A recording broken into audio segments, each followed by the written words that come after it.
Welcome to another Extra podcast. My name is Thaleia, one of the pastors on staff here, and it's been a while since I've been on a podcast. This is from Northview Community Church. We are a number of campuses, but we are meeting at the Downs Road campus. And then there's Mission and East Abbey and Tri-City and Downs Road. And you still work at Northview, yes. Thaleia? I have so many people that are concerned that now that East Abbey has sucked you in, that you're never here, they can't come to you for counseling, all these pieces. I know. People are worried. Yeah. So introduce yourself, Krystal. My name's Krystal. I'm the pastor of discipleship and women at Northview Church, and I get to rove around. Yeah. Last night I was in Mission for our women's Christmas party out there, which was really fun. Yeah, that'd be good. Yep. And doing our tech for us is Josh Amazonis, one of our interns, and he may or may not pitch in. He's nodding and smiling, so that's good.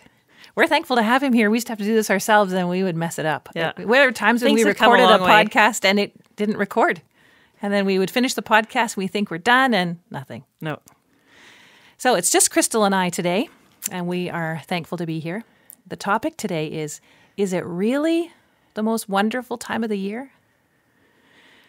And we know that it is not really the most wonderful time of the year for a lot of us. Yeah, you've been having a lot of people in your office wanting to talk about things as they enter this Christmas season. I was begging to do this podcast on grief for a few weeks already because that's primarily what I've been doing over the last few weeks. I've been meeting with all kinds of people who are really hurting. And it feels like we're hurting extra when it's December. Yeah.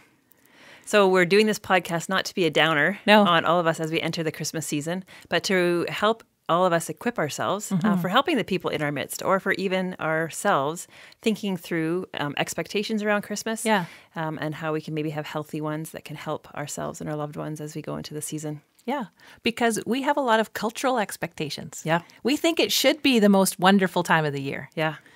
Even the Charlie Brown Christmas story, right? All those expectations are embedded in there, that you should have the perfect tree and have the perfect things to come together. Perfect family and the perfect presents, and everyone's going to get along, and you're going to have fabulous food, and nothing's going to be burnt, and no traffic jams, and no lineups, and no presents you don't like. And I mean, the Hallmark movies just sort of sell it for us, and all the commercials, they sound really good. Yeah. Everybody gets puppies at Christmas and all those kinds of things.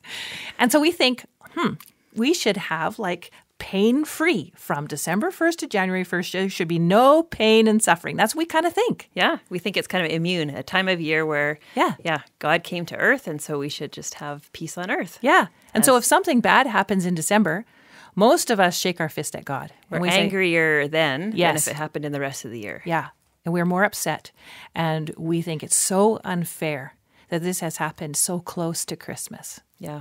Expectations have a huge way of, influencing the way that we deal with something that we're walking through, right? Yeah. When we're expecting it to be a time of year that has a certain ring to it, and different things happen, it's even harder to deal with. It is. And we know biblically that there is no kind of protective bubble around the Christmas season, that pain and suffering does happen all through the year, which is hard to come to grips with. Yep. In John 16, verse 33, it says, "In this world you will have trouble, but take heart, I've overcome the world." Yeah. I was reading just recently the book of Matthew. I finished off the book of Exodus because I'm working on that for our studies, and started in Matthew, and just even reflecting on the very first Christmas season. Like, there was a lot of craziness going on there with Mary and Joseph fleeing from Herod, who was about to try to kill Jesus, even the stress around their own marriage relationship as to whether or not they would stay together, because Joseph wasn't sure that Mary was telling him the truth. There's all kinds of drama and uncertainty and pain and hardship and suffering around and the very first Christmas. Yeah.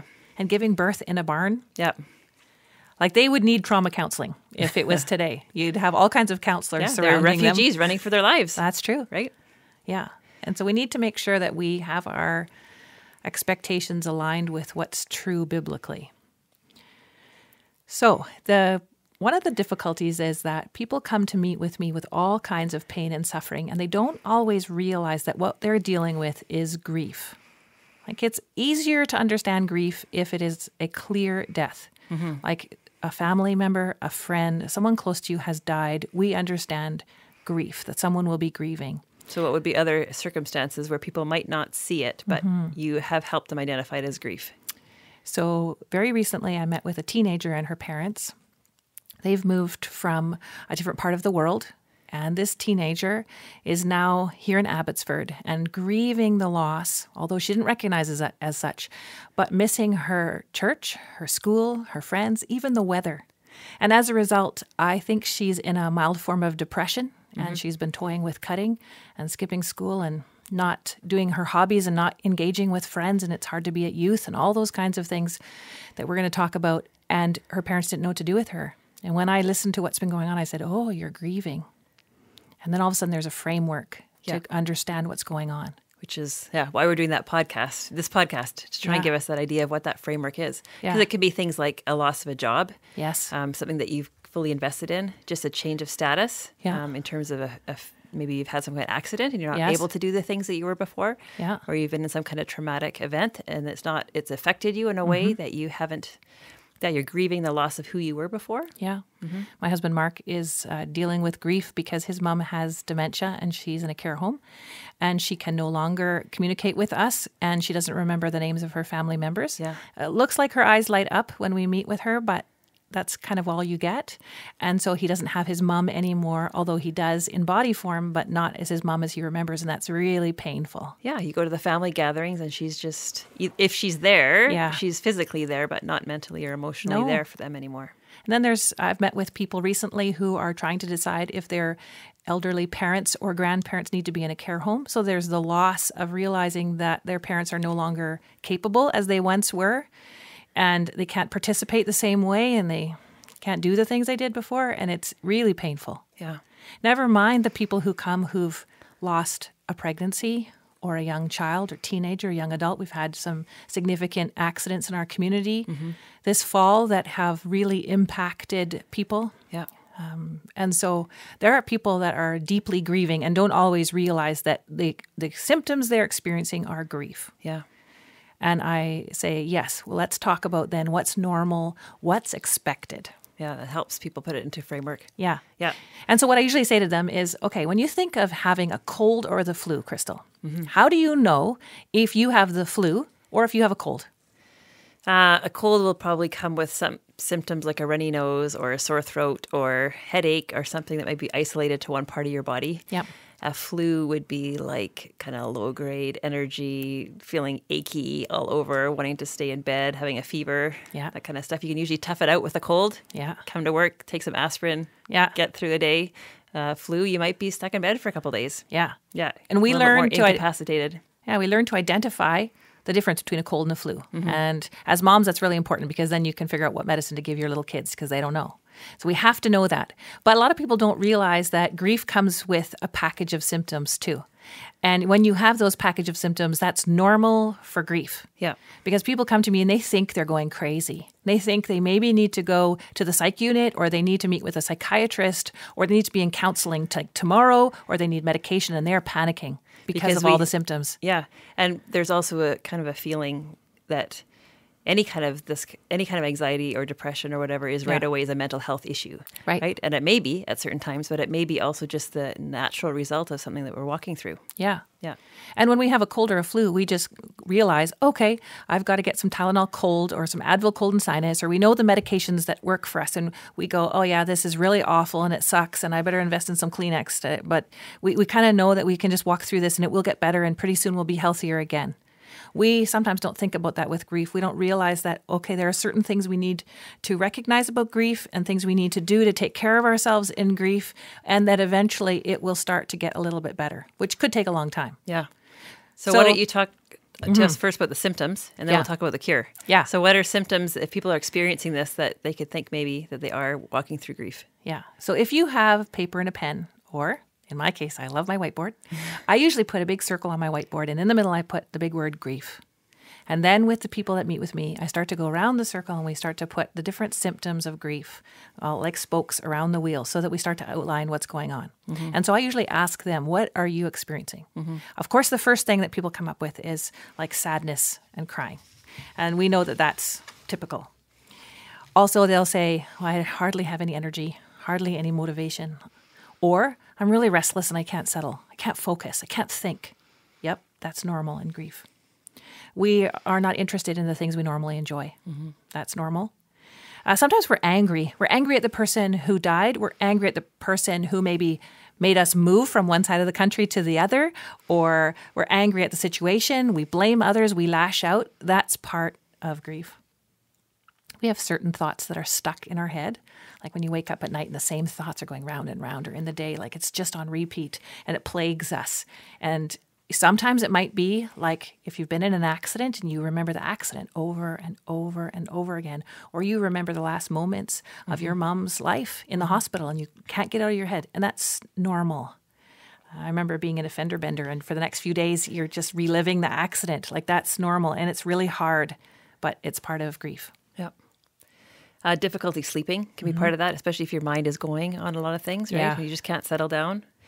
Difficulty eating if Yeah. you don't have an appetite because No. you're just feeling like you're just emotionally spent. Yeah. And then exercise can often like just fall off the wagon Totally. if you're feeling tired and sad and low energy and low motivation. Like the last thing you want to do is get out of the house and exercise.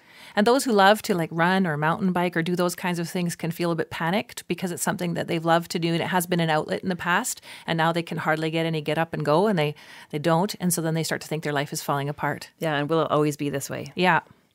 There's like a low-grade depression, I'll call it. Like there's an apathy, like who cares? Whatever. I don't want to decorate for Christmas. I don't want to put up lights. I don't want to go brave the crowds to buy presents. Like whatever. Yeah. There's a lot of fear of more loss. There's a fear of enjoying life. Like I've just lost this person that's really important to me and now I'm going to a movie. I can laugh. Like, oh, I don't know. Is that okay? Yeah. A lot of fears around stuff. Less care for the way we look. Yeah. Sometimes that, that apathy and stuff just translates into a lot of other things. So we won't do our hair. We won't put our makeup on. We won't care what we look like. Yeah. So we just care less about our physical appearance. Our kids are both at Trinity Western University. And of course, when you're at a university with a lot of young people, there's a lot of dating and some engagements. And that's really exciting and great. But quite often, some of those break up. And so my daughter and my son have been walking alongside friends who've been going through significant breakups of their friends. Mm-hmm. And the friends are not taking care of themselves. And the friends aren't eating and sleeping. And the friends are having trouble studying and focusing. And I'm like, yeah, that's the normal part of grief. Just tell them that's normal and tell them to one foot in front of the other. Let's keep going. But okay, we'll talk about coping in a minute. What else, Krystal? I think what you said is just before we go on is just so important for people to realize that it won't go on forever. Mm-hmm. I remember when our kids walked through grief for the first time when our dog died. They were like, am I going to feel this much pain forever? Yeah. And this idea is when you walk through grief, once you realize, it does lessen over time. It's just a matter of getting through. Mm-hmm. My aunt, who recently lost her husband, I put something on Facebook the other day talking about grief is not so much getting out of the water, but learning how to swim. Yeah. And this idea that we're going to have these waves that crash and hit us, but it's learning how to swim through them. And it's not going to last forever to the same intensity, but having that perspective that we just need to actually go through the right steps in order for us to heal from it. And I think the expectation that the more significant the loss, whether that's death or like a huge move or a job change or something, the more significant it is, the longer it's going to take. Yeah. So we need to be patient with ourselves. If it's a significant loss, 1 week is not going to be enough to grieve and kind of get through the process. It might take months or years even. I remember when my brother died a number of years ago, my parents, of course, were devastated. We all were, but as parents, to lose their son was just heart-wrenching. Mm-hmm. And I remember at year 4, there was a bit of a change. The first 4 years were crippling. And then we started to see some light and some humor started to come back. And I'm like, okay, this is going to take a while. We're at year 19 now. And there's still deep sadness. We really miss him and wish he would come back for dinner. But it's not the same level. Yeah. So I think as we're walking alongside people, we need to not be so quick to say, are you over it yet? Yeah. Or like, are you better now? Yeah. Because it does take a while. And we need to just allow people that space. Yeah. Or just get on with it. Yeah. It's like, well... I know I've had a few people say that in different situations. I'm like, oh, please don't. No. Sometimes we can have really foggy memory about things. We can just, because we're losing concentration or like we said, it's just hard for us to kind of concentrate on what's going on. So we might not remember or really be engaged in what's going on around us. Yeah. And everybody responds so differently. So thinking back to when my brother passed away, my mom hardly remembers anything of that first 2 weeks. Whereas my memory, even 19 years later, is keen. I remember every detail. And I wrote it down a while ago because I wanted to remember every detail, but she has no memory. And so it's okay. Whatever way it goes, that's just how it is for you. We all are so different. Yeah. And I think for you at that time, you had 2 little kids. Yeah. And so you went into like survival mode. 'Cause Totally. You knew you still had to be there to take care of your kids. Yeah. And so your grief almost happened even a bit later. Like you kind of Did. had to shelve it for a while because did. you had to help your kids Yeah. survive and put on diapers and do all the things. And you're kind of more formally grieved later on, right? Yeah. I teach people that sometimes you have to compartmentalize. Yeah. So at the time, Ava was 1 and I was pregnant with Carter and then soon after gave birth. So we were in Abbotsford with no family and friends and I was doing it all. And I just literally had to put my grief on a shelf and almost wait a year. Like I would take it down off this pretend shelf in my mind every now and then for like 20 minutes while they're napping and kind of think about it. But I couldn't actually grieve until Carter turned 1. That's our youngest. And then even then only in pieces while they're napping or whatever, because I just couldn't do the day-to-day life circumstances. If you would have walked through it fully. Yeah. And same with our kids who are in university this fall when they lost a classmate. Ava lost a classmate at MEI. It was hard for them to study. Yeah. And I said to her, yes, you might need to put it on the shelf in your brain for an hour, study, write your exam, and then come back and you can grieve again. And you don't need to feel guilty about that. No. Yeah. No. And sometimes people aren't able to do that. Sometimes the sadness is so overwhelming that we just cry endlessly for a day, 2 days. We're all so different. Like there's a little mercy on yourself if you're different than your spouse or different than your sister or different than your friend. It's okay. Yep. Yep. So sneak attacks. When grief has happened, we can be going along just fine during this day and great and the day's good and then all of a sudden you hear something or you see something and the grief overwhelms you and you burst into tears or something. Surprisingly, that happens to me even 19 years later. If I see someone who looks like my brother or something like that, I will start crying. And my family knows now. It's okay. I just remember something. I'll be fine. Just just take a moment, literally like a minute, and then I'll keep going. Yeah. There's these sneak attacks that we have to expect. It's once you're fine, you're not fully fine. You're going to grieve the rest of your life when you think of your grandma or your close friend, or you think of your friends back in another part of the country and you're like, you miss them. Yeah. Yeah. Normal. Yeah. People going through grief are sometimes less reliable. Yeah. And that's because oftentimes what I find is that people will want to commit to something because they want to get involved and they'll get to that moment and they say, I just actually don't have what it takes to get through that situation, that event, whatever. Yeah. That is so normal. And so sometimes I'll encourage people to try an event, like just have an out, go there with your own vehicle. Don't necessarily go with friends. Just go for an hour and see if you can manage it. And if you can, great, stay if you're having a good time. And if you can't manage it, people will be gracious. You just say, I just can't manage it. Yeah. It's the same if you're grieving like the loss of a dating relationship or an engaged relationship. Sometimes it's hard to be present where there are other happy couples and things like that. So if you can't manage it, just smile and say, I can't manage it. I need to go. Yeah. But I think doing things in little doses can be healthy, right? Because we can kind of deal with little parts of the pain at a time instead of fully withdrawing from everything. Yeah. Let me briefly talk about grieving kids versus grieving adults. So when I used to work in mental health, we learned that there's a big difference between how kids and young teenagers grieve versus adults. And this is helpful to know if you have anybody like this in your life. So kids grieve in tiny bits and spurts. Like they'll cry and be sad that maybe a divorce has happened. And so daddy's not in the home today or this week. And they'll grieve and cry and they'll be upset, but it might only last 5 minutes. And then they'll run and play with their toys. And the parents think, what? Are they over it already? Are they that shallow? Yeah, are they that shallow? What? And so they'll be a little bit upset with their kids. But kids are a little bit up and down and all over the place. And they'll cry themselves to sleep. And the next day they'll play no problem and eat lots of cake and ice cream and run around like crazy. So kids are all over the place. Adults tend to grieve and grieve deeply down into a pit for a significant amount of time. And then they start to come up out the other side. So kids are a little bit more up and down like a roller coaster. Adults tend to be kind of in it and then slowly out of it.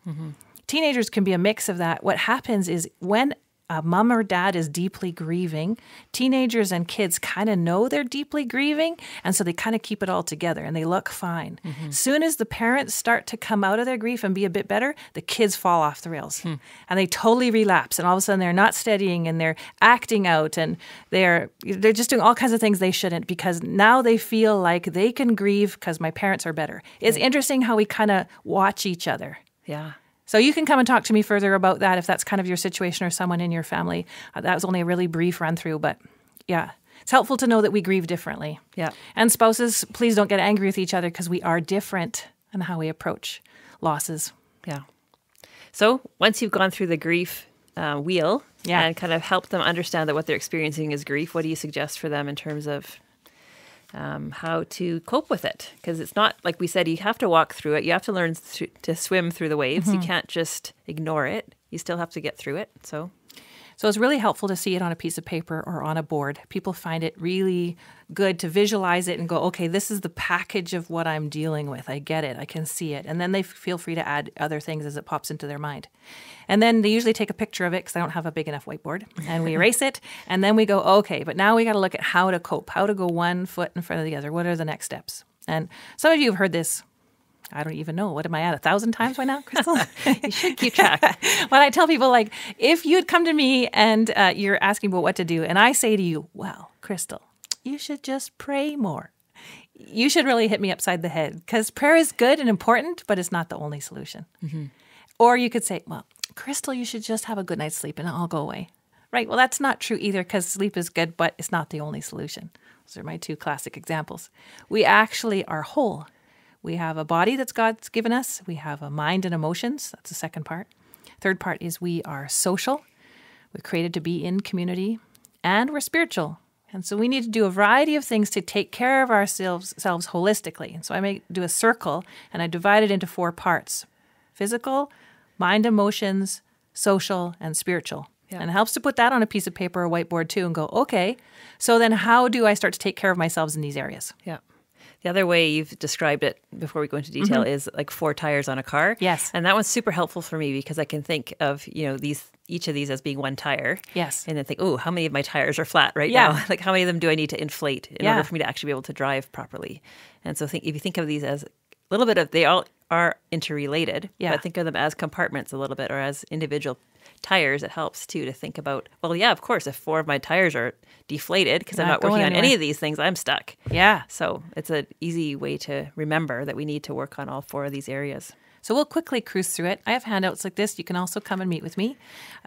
But just think of it in terms of, like, we have to care for our body and our mind and our social life and our spiritual life. And if there's one area that's really deflated in your life, I hope a warning light goes on your dash. Yeah. I hope you start to realize, okay, I need to do some work. Yeah. Because I can't give you a magic pill. This is actually intentional work that we all need to do. Yeah.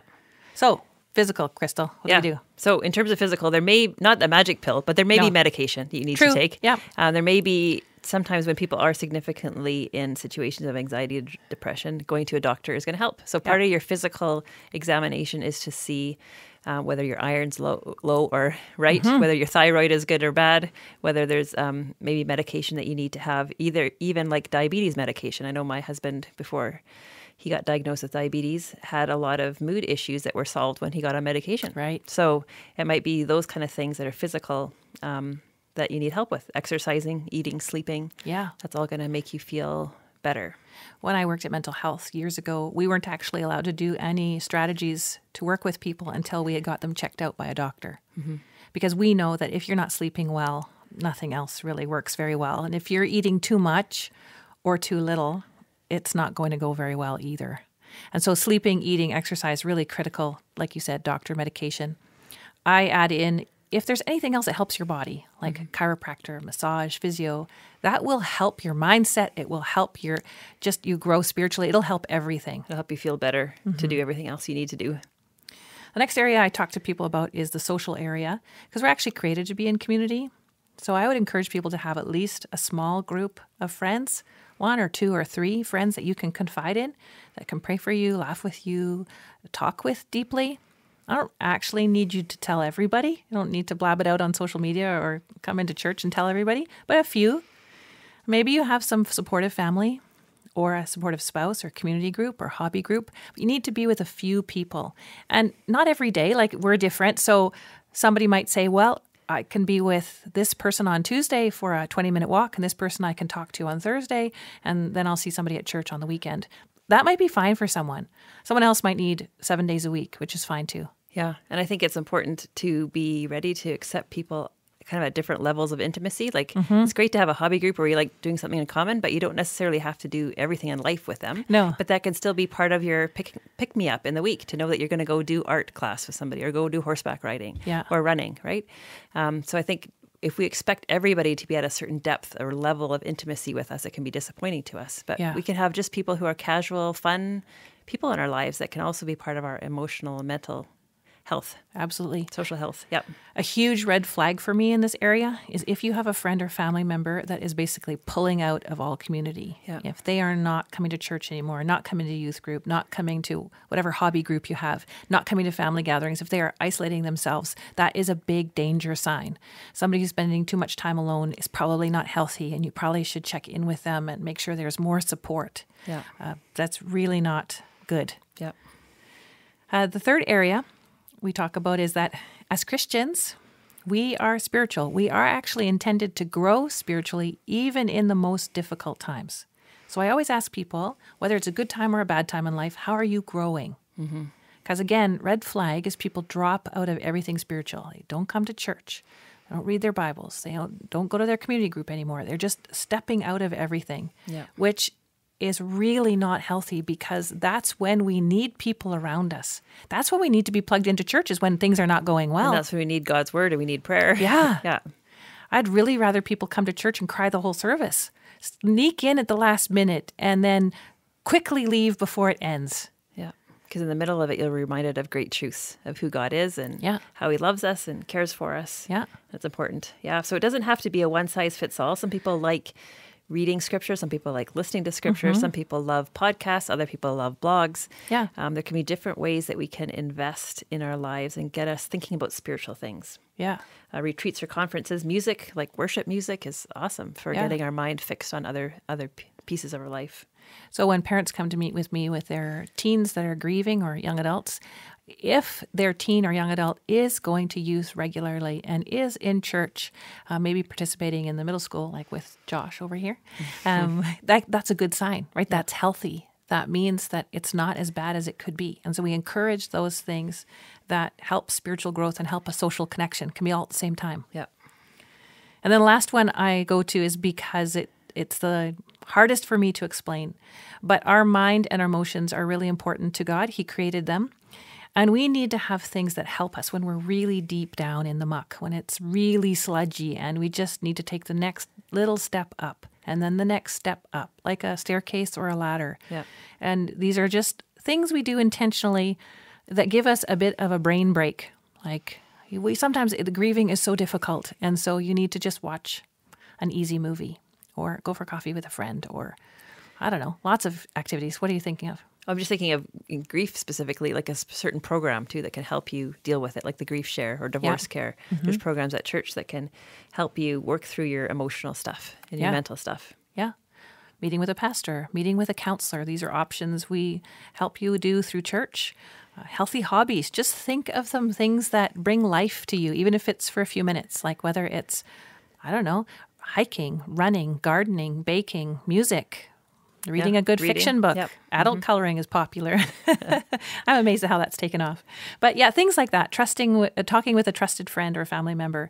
These are things we need to do to care for our mind and our emotions. And it doesn't have to be spiritual always. A lot of people come to me and they feel really guilty because when they have free time, they feel like they should always be picking up their Bible. Now, that's good, and that would be totally great. But it's actually okay if you enjoy hiking or running or doing something else that's just a break. Yeah, God created us with all kinds of interests and intrigue. And like we love watching our kids do things they love, God loves watching us do things that we love, that he's put within us, things that are healthy, right? Yeah. And so I usually give people a handout, and it gives them a little bit of a recipe for how to take the next steps forward. because it doesn't lessen the pain. The pain will still be there. It's very difficult for many of the people going through all kinds of grief, but it just gives you something to hang on to know what to do. Okay, sleep, eat, exercise, get together with friends, that kind of stuff. Yeah. And it helps us remember if we do like a little bit of each of these things, it can slowly lead to more health. Like we don't have to tackle everything all at once, but maybe pick one thing this week and then another thing the next week and then another thing in the future and just slowly kind of put air in all those tires. Yeah. We can. Yeah. And then people ask me for resources. So I have further resources. We offer counseling through Northview. You can come and talk to any of us, Paul Siemens, Vic Schellenberg, myself. And then we have all kinds of books and resources that may suit you or not. A really favorite, one of my favorites is by Nancy Guthrie, When Your Family's Lost a Loved One. It's excellent. Timothy Keller, Walking with God Through Pain and Suffering, is really good. And then we have all kinds of little booklets. So if you're facing like a suicide or like someone that has either attempted suicide or has completed their life that way, that there are little booklets that we can help you get access to. So why don't you pray for our listeners as we end the podcast? As we go through the season. Yeah, that'd be great. Lord, you know each person who's listening. You know their family and their friends. Lord, we're so thankful that you love us so much that you listen to us and you know our pain and our hurt and our suffering. And even though it's December, you're walking with us. And we are thankful that you are the comforter and that you are our refuge and strength. And so, Lord, as you know the listeners and what they're going through, I pray that you would be their comforter, that you would provide practical support around them, whether that's family or friends or counselors or a pastor. I pray that you would help them through a variety of resources like books and podcasts, maybe even this one. Lord, we put all of our listeners in your hands, and we thank you that you are able to help us. We ask all this in your name.